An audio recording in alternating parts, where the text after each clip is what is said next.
Welcome back. So for our next panel, Smart TV and New Distribution channel, we have the pleasure to welcome Paul Marzalek from the US Agency for Global Media, Yanni Smysl from VIDA, and Yulia Poltorak from Roku. So this panel will be moderated by Julian Clover. So Julian, the floor is all yours. Thank you. Thank you very much, Priscilla. Good afternoon again, everyone. What I'm going to do at the last couple of panels is to give each of our speakers a minute to say who they are and what they do within their company. I'm going to start with Paul. I guess not everybody's going to know the United States Agency for Global Media, but they will know some of the channels and brands that are behind that name.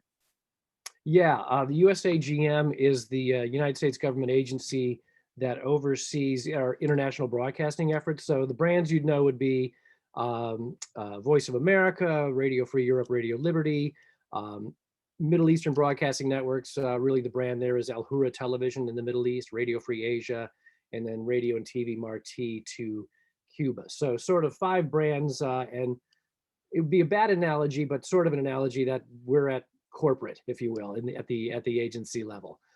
So we help them out, but we don't do any editorial. It's all on them on the editorial side. So okay. Within that agency, I'm in the Office of Business Development with a long title called Team Lead, Projects, Collaborations, and Media Strategy. The project obviously here is I'm product managing the OTT Connected TV project. Okay, thank you, Paul. It's a great title, by the way. Julia from Roku, let's come to you. Hi, everybody. Yes, so I work at Roku. I joined Roku a little bit more than 2 years ago. I hope everybody knows what Roku stands for. We are the biggest streaming platform globally. We have businesses in 17 markets today. And within Roku, I lead international content distribution team. What it stands for is working with content publishers in the international markets and bringing those content publishers to Roku to ensure that when our consumers in, let's say, Canada or UK or Brazil, when they buy Roku devices, they can find the familiar content that is produced by their local broadcasters or movie producers and so on. So that's what I do. That's what my team does, and I'm happy to be here to talk more about what Roku does. Thank you very much. We'll hear some more in a moment. And Yanni, last of all, tell us a little bit about your work. Hello, also from my side. My name is Yanni. I work for VIDA now. For 2 years. I'm working in the Department of Marketing and PR. I'm covering global marketing. As far as you know, VIDA is a young company established in 2019. The OES was founded in 2014.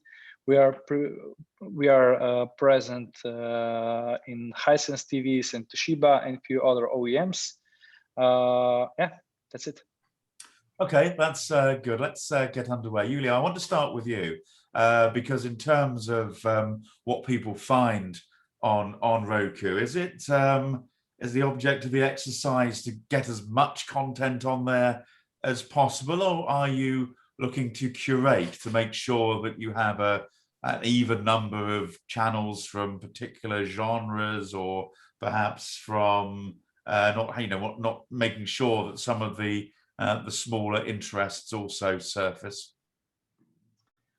Look, we are a platform that is open for everyone, right? So our job is to bring content from every corner of the industry in all genres. We do not curate necessarily, right? So you can, Julian, if you want to develop your own channel and publish it tomorrow, we'll be happy to take it.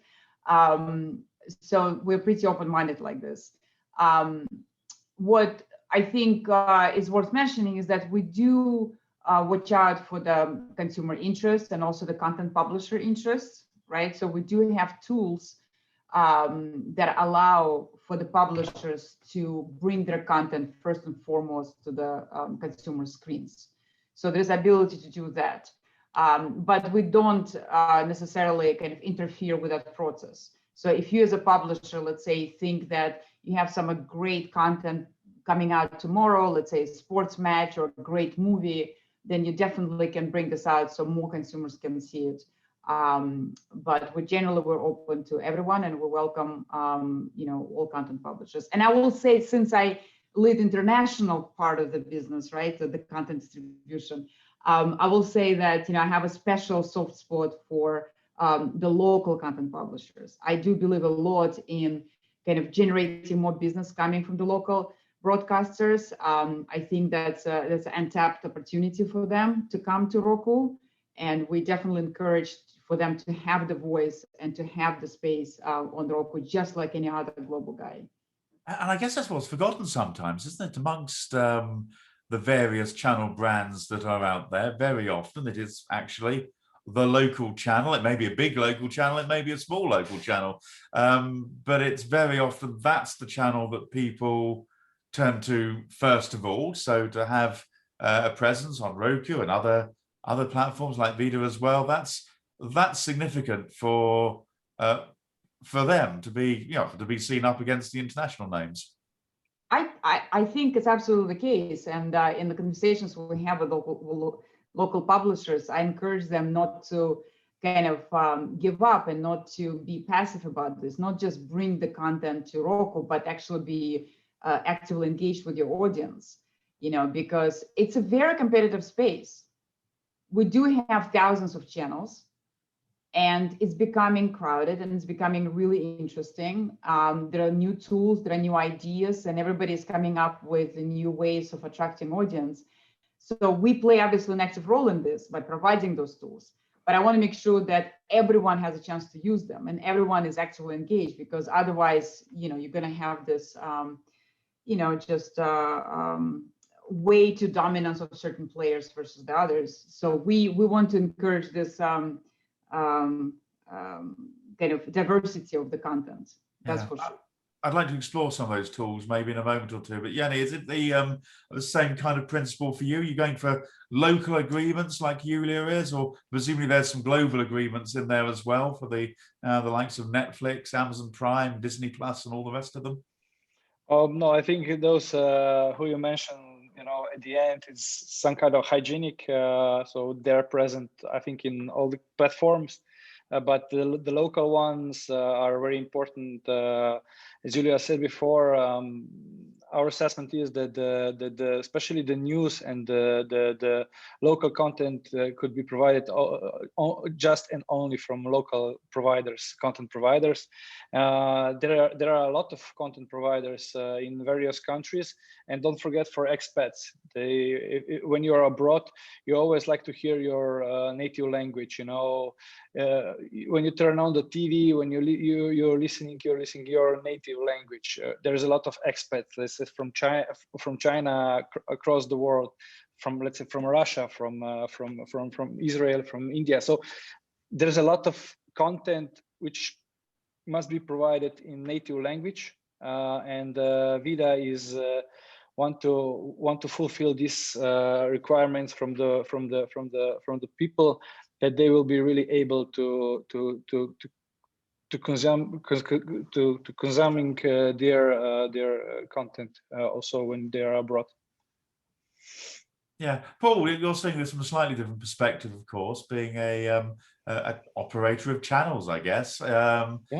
And so, do you come under the local channel category, or are you looking to get all of those brands you mentioned at the start here across the world into as many homes as possible? It's funny because there really are. If you think long game for us, there's a tremendous amount of opportunities where we could assist others. But the primary phase that we're in now is, and just for those who aren't familiar with us, under those brands, we have 60 odd languages. The OTT piece that we're working on now, I think by the end of the year, we're at 15 languages now. We hope to get to 20 by the end of calendar. We'll be close. But that's going to continue to grow. So for us, just really being about news and factual news provider within those languages, we're going to start there and really act in phase one as more of a catch-up TV play than sort of a full service streamer. But if you do look down the line, it's not crazy at all to think about how we could collaborate with other channels, other content providers, other filmmakers who are outside the agency. You know, there's a lot of great content out there that would fit our platform from a you know, an experience and expectation standpoint, but we're not there yet. We're going to phase one is just getting our current stuff more available to our current audience. That's interesting. You do see it. I think in Channel 5, for example, here in the UK, which ultimate owners are Viacom or CBS, right. Viacom, CBS, I think, to get their current branding correctly, and they add in, I think they've got a few channels from Turner on there. I think they've got some US content in there, which is just going in direct. So that's an option. But I'm thinking something else you said there, Paul. It's a little bit maybe your move into OTT, like shortwave radio stations, as was, which VOA I think probably comes under yours, where those BBC, Deutsche Welle, and others, they've shut down a lot of their shortwave transmitters. That used to be the best way to reach people. Now, with OTT and Vida and Roku and other platforms, that's actually a pretty neat way to get into people's households. Yeah, there were days when Radio Free Europe would actually use balloons and attach books to them and float them over the wall. So this is a new way of. This is in Berlin, I think, yes, if I remember correctly. That was the old direct-to-consumer. This is the new direct-to-consumer. So yeah, absolutely. And you know what OTT does, even within our, you know, again, I'll just kind of call it phase one. We're a niche, but we're a really big niche because you know, we have a weekly estimated audience of 354 million, and that's how we report back to Congress, and we report that weekly audience number. That's our metric. But the monthly audience is well in excess of 500 million. So the opportunity for us in phase one is if we can offer this as another tool to some of those occasional viewers and occasional users and work them from, say, monthlies to weeklies, we can raise our reported audience, much less just simply serve our audience better. So the initial play isn't so much to go get new viewers, although I think that will happen. The initial play is to really address the folks who already know the brands, already use the content, and turn those into more heavy users. Because you know the cost of customer acquisition is extraordinarily high. So let's start with the people who already know about us. Maybe they're a diaspora audience. Maybe they don't live under a satellite footprint. 50% of our audience is through affiliates. Maybe they're not served by an affiliate, or maybe they just missed the broadcast on the affiliate. So that's kind of where we're starting first. And then down the road, we'll start, you know, our eyes will get a little bit bigger and see where we can expand to. Julia, that's interesting what Paul's saying there, because you know, you can see a scenario where over time, some of the specialist channels are able to build a greater audience than they have in the past, simply because of the accessibility of their content. I'm wondering if you're seeing any particular trends that are emerging in terms of viewership to the Roku platform. Look, we noticed, yes, you're absolutely right. I do think that the niche channels actually have a great chance of finding their unique audience, right? Because we provide those tools. It's not like, you know, it's not a masses. You can actually select the people that you want to get, you know, with particular kind of profile, if you like. So when the COVID started, we noticed that, you know, news became really important to people. Then shortly after, fitness apps, you know, and mind you that, you know, Roku generally, you know, people use it for the apps like, let's say, Netflix or Disney Plus, you know, like movies, TV series, you know, that's usual consumption that we see. And then starting from March of last year, those other genres started to pop up more because obviously there was a demand. And the great thing about Roku is that we cater to those genres as well. You can, as I said, you can publish pretty much anything that you want to deliver to the consumers. And the fitness apps became really important for people, right? Because some of them, stopped going to the gyms, they didn't have the equipment, so those are the couple of trends that we noticed that was pretty much global, because there was obviously a global pandemic. I would also note music. That's something that is not probably native to the TV set, right? You don't think of the TV set as being the source of your music at home. But we've noticed that people started to use that more and more because, again, you stop driving, you stop going on the bike. And I guess, services like Spotify, which when they're on a TV platform, they have a pretty good visual element to it as well. And that goes beyond, the album cover that we used to see. Exactly, If I may, exactly. Julian, I'm sorry, I don't want to interrupt. No, go ahead, Paul. It's the sound bars. The sound bars are starting to become the best speaker in the house. So that may be what's driving that. Well, that's actually. I totally agree. Yeah, that's why we. Good speakers in TVs. TVs are more and more advanced. So there's a good sound from the TV speakers. We came up with a product which is called a stream bar, which maybe you've noticed, and it's been a smashing success because we combined both elements: the demand for the great sound in the living room, right, and adding this to your TV set, but also we packed it with a Roku OS operating system. So you actually buy two, in one. And when you plug it into the TV set, you have both. So that's exactly where we went, because we noticed that TV set is used more than just a usual kind of linear watching. Jenny, Julia made a good point earlier, actually. And at the start of the pandemic, who'd have thought that the television set would have been used as the fitness tools with the various fitness apps which have appeared? I wonder if you've seen any other trends which have emerged. I can say I see a lot of we see a lot of sports consummation. Not only professional leagues, which it's normally the broadcasting is already sold to content providers. But let's say we onboarded NBA League Pass. There is a huge demand on this kind of experience, especially because also the leagues, the sports organizations, adjusted themselves to the pandemic situation, and the NBA last year introduced for the finals the court seat experience. So we see this, that a lot of people starting consummating sports, but not only professional, also from the kids.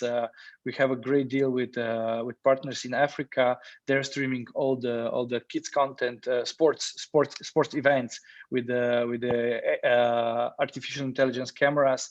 So there's a more and more usage of this kind of for my opinion, sport. It's the only live content which is unpredictable.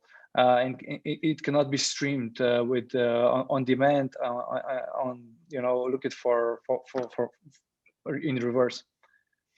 No, that's quite true. Jenny, do you think we know that smart TVs are being used as a strategic platform for for content providers, such as those ones that you've mentioned. Do you think it's enough for a channel or a group of channels to use smart TV alone, or do they still need distribution elsewhere? My personal opinion about this is that the distribution and fragmentation is always good. That I think people. Well, I guess that depends if you're growing your market or having it shrunk by somebody else. Yeah, yes, go on. No, but I'm always comparing this with the water in the plastic bottle or in some other things. You will always have an opportunity when you will not have a tap water, right? And this is, if you ask me, the same. You will sometimes you will not have opportunity to have a big screen in front of you. You will have your mobile, you will have your iPads, tablets, or computer. So I think this will I think the ratio will change in the future, that more and more consumption will go back to the big screens, because mobile phones, you know, I think they hit the size, the biggest size.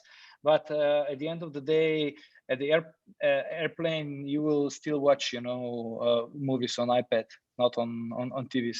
Yeah, I think it kind of depends on where you are as to what's happening. You know, Paul, your strategy for getting the various channels into market, is it entirely OTT based, or I mentioned jokingly the balloons on over Berlin? I seem to remember TV Marti, which you mentioned before, was a good old-fashioned border blaster of setting some powerful transmitters on the other side of the Cuban border. Yeah, that actually used a balloon too for a while to bring the antenna up really high. So hey, I think we would consider carrier pigeon in some markets if it worked, you know. So we're really very distribution agnostic.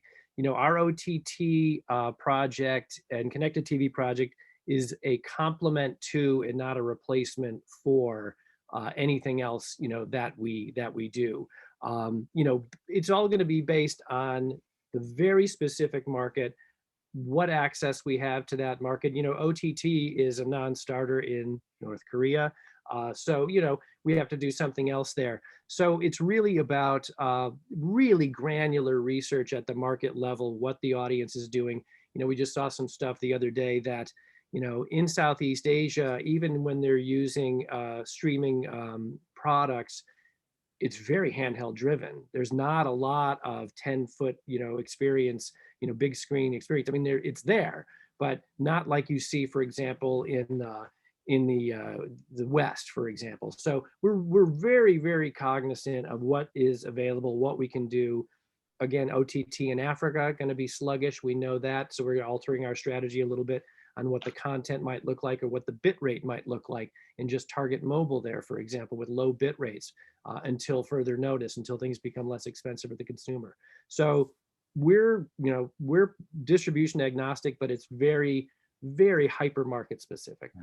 Yanni, what kind of data is available to Paul as he chooses OTT in some of his markets? What information can a smart TV provider give to the broadcasters that choose to use their platforms? You know, since the TV is connected to the internet, is becoming smart TV, so it's tracking a lot of different things. Of course, every customer need to consent for this, but you know, you have streaming hours from broadcaster to broadcaster, which content was consumed. So yeah, a lot of data, which is, I think, now also must to provide to the advertisers on the other hand, not only to content providers, that they're really sure that if they invest money to advertising, that they are spending in smart way. Julio, I'm looking at the screen behind you and some prominent logos of broadcasters. Thank you very much. Broadcasters who many of us will be familiar with. You know, is that one of the promotional tools, really, making sure that your logo ends up on the first page in a prominent position? Well, look, what you see behind me is what we call a home screen, right? So this is the channels which this particular user has installed on the home screen. This is not something that is necessarily available for the publishers, but okay, so the user gets to shuffle those around so that their favorite channels in the top spots, right? But those channels have still got to be found, I guess, and surfaced in the first instance. No, exactly. So there is a step before that, and for the step before that, we do provide a number of tools. You know, we allow, so for example, when the consumer buys the device, you know, they go through the registration process. And in the registration process, this is the first place where we start kind of recommending the channels to that user. And we ask a few questions just to understand a little bit more about that user. Do they like movies and TVs, or maybe sports, or maybe news, or, you know, so we try to gather a little bit of information, and then we kind of recommend which channels to install. So that's the very first place. There are a few more other tools that we have. It's not shown on this particular picture, but those who know Roku will notice that there is a banner that we serve to all the users. And the banners are actually content first kind of banners. So you can actually put the talent or the movie or whatever you're trying to pitch. And it's a third of the screen, actually, so it's very prominent. And we encourage the user, the content publishers, to use the banners to signal the content. So what happens after that, once you click on that banner, let's say you like, the talent that you see on the picture, but you don't know, you don't have that channel installed. So you click on the banner and it takes you right to that channel. So that's another way to install the channel on the home screen. There are plenty more tools which we can go over some other session, but I just want to say that our job is to provide those tools, and we continuously work on adding additional tools so that content publishers can use them to kind of make sure that their channel is noticed. Now, the other thing which I will say, in addition to the tools, what we do is that we allow for the publishers to target where it's appropriate, where it's allowed, where if the consumers agree to this, to target particular groups. I think Mirna mentioned that we have, there are some, let's say, certain communities, right? Could be expats or could be certain ethnic groups. They're looking for their own, content. So the publishers that come and they want to target, let's say they want to go after, Koreans in US, right? And they want to say, look, I want to find those who have used Korean services or Russian services. We have the ways to actually pinpoint that group, right? And go at them. So it's not so that advertising or that promotion is not just like a drop in the ocean, but it's very pointed, and it's a lot more effective this way. So the two things, the tools and ability to target using our data, which gives the content publisher the biggest success. Yeah, I guess that brings us neatly to search, which is an important tool if you're looking for a channel or looking for a particular show within a channel. Is it easy to be able to search within multiple catalogs, or does that require an additional piece of technology? Of course, yeah. Sorry, Elena, just. No, go ahead. You go first, yeah. I'll bring Julia in again afterwards. Okay. Yeah, it's technology based. All the content providers needs to provide metadata for this, so it's quite complicated. Okay, this is more a question for technology, but I can give you the point what I know about this. So the VIDA is, we are really working on this search engine that you're be able to really look for the content. So it doesn't matter on which platform, on which content provider the content is, the search engine finds it.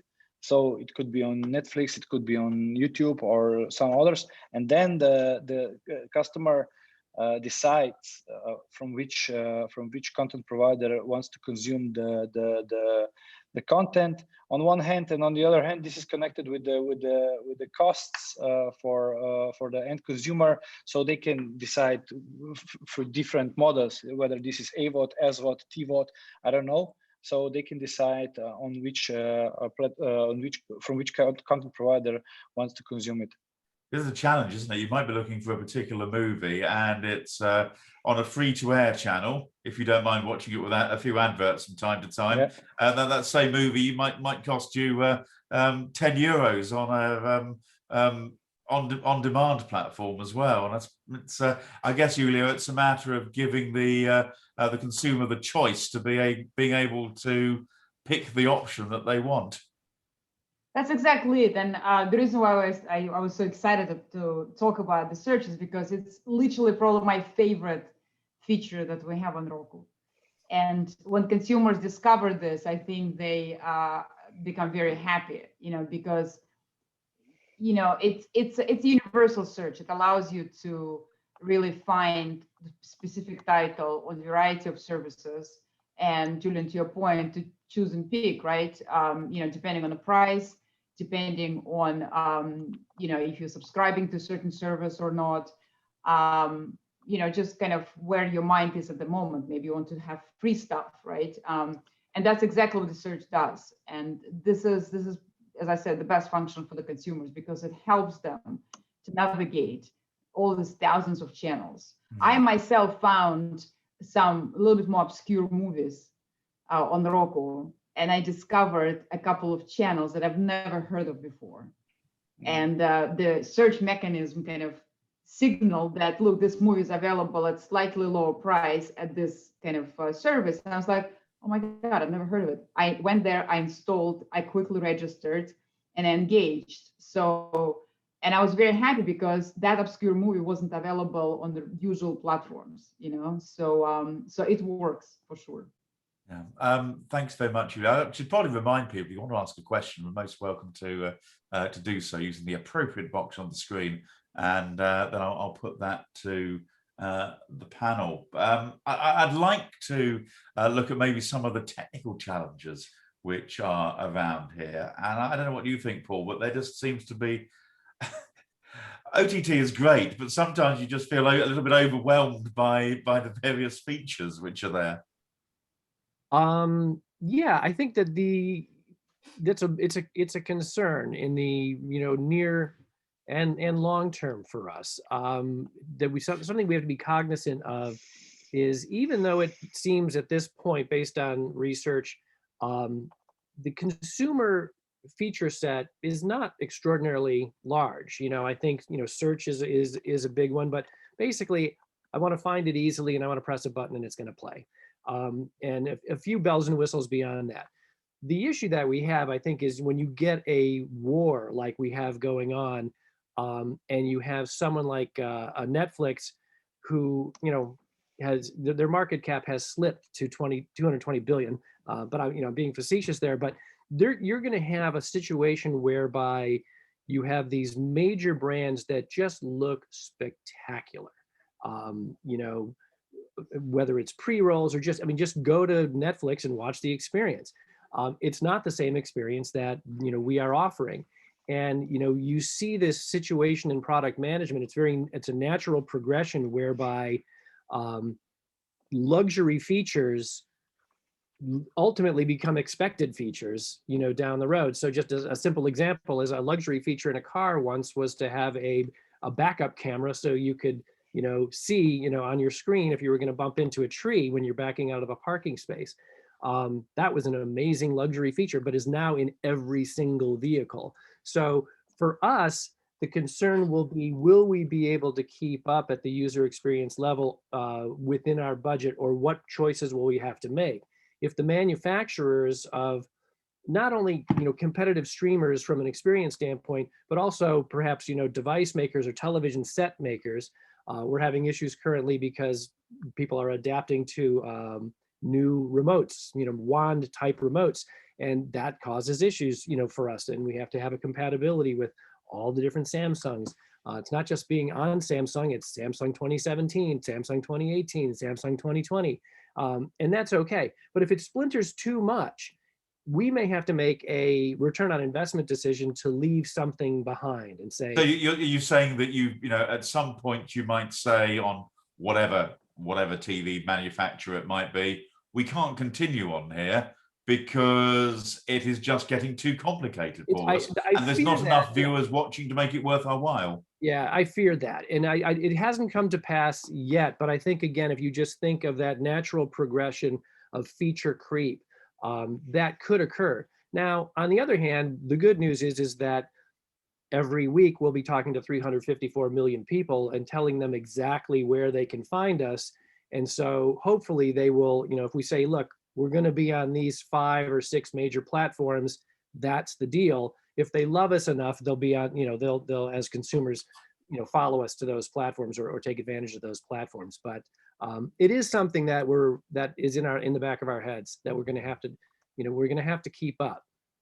Yeah, I think I understand the problem here. I thought I was being very clever using an old iPad in my kitchen to be able to work a bit and stuff. That was until, of course, Sonos updated their app, and it no longer works with my older iPad. And we are seeing within the potential within the TV market, you have some manufacturers who give up on some of the older models, and also sort of a general fragmentation, which is causing kind of problems that Paul described there. Is there anything that can be done to mitigate that? It's happening all the time. What you say, I think it's related to at certain point related to the business decision of manufacturer. So how far back they will go with the maintaining some software. It will work. We can see also in Apple that some models doesn't work anymore with something. So legacy devices. But I think this window for legacy devices should be as big as possible.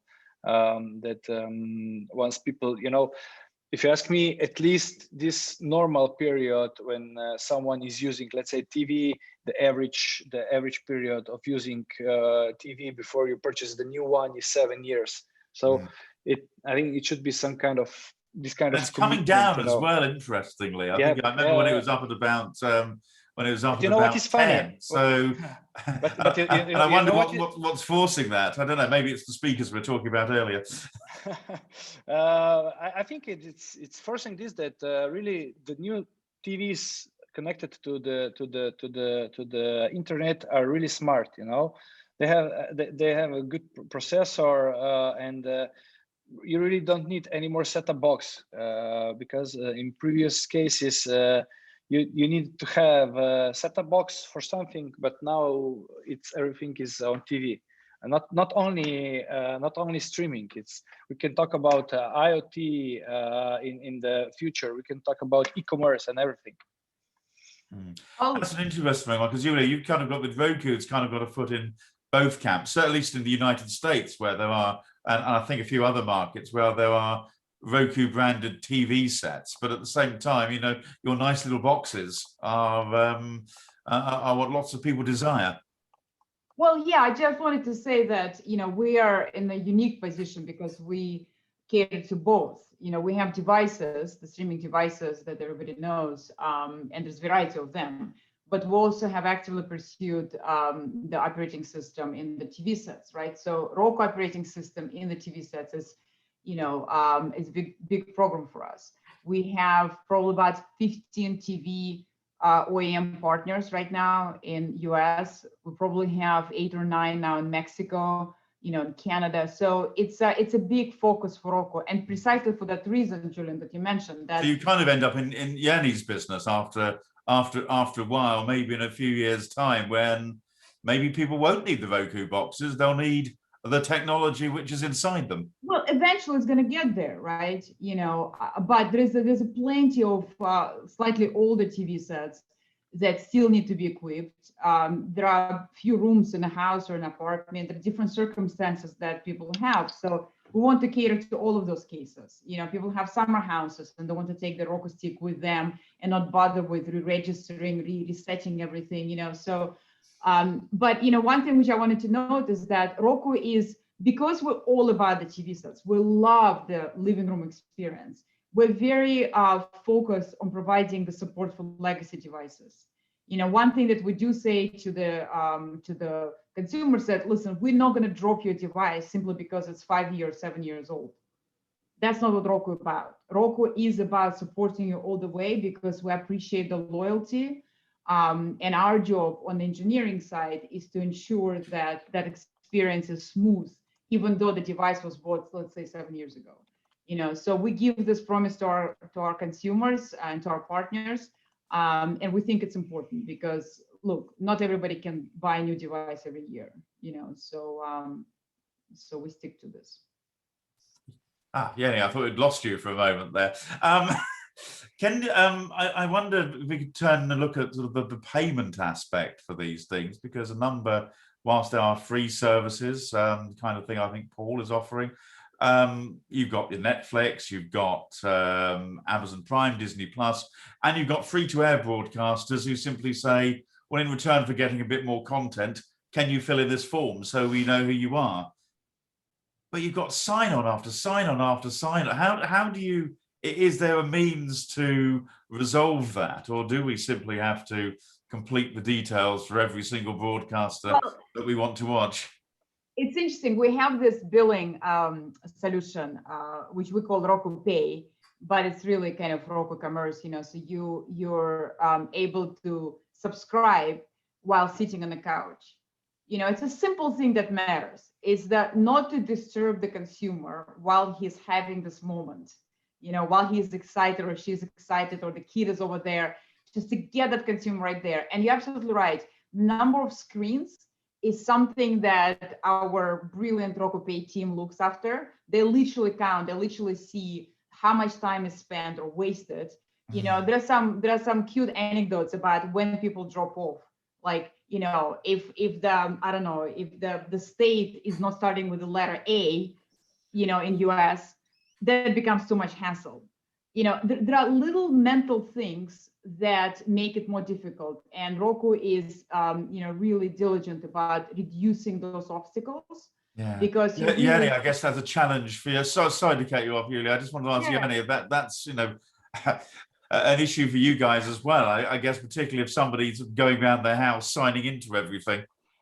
Yeah, we are building a unique billing system that you will be able to log into all the apps with one account system, and also to pay from one credit card. So it will be really easy, you know, to switch between the apps on one hand, and then on the other to sign in to those apps, because we can all agree that it is nightmare to put credit card into TV and then passwords and create usernames and etc. on the remote controller, which is, you know, still something from the very past, you know, 20 years old, but it's still the same. So we are looking for the solution how to polish this onboarding system on one hand, and okay, it's possible to have a creation of the username on web.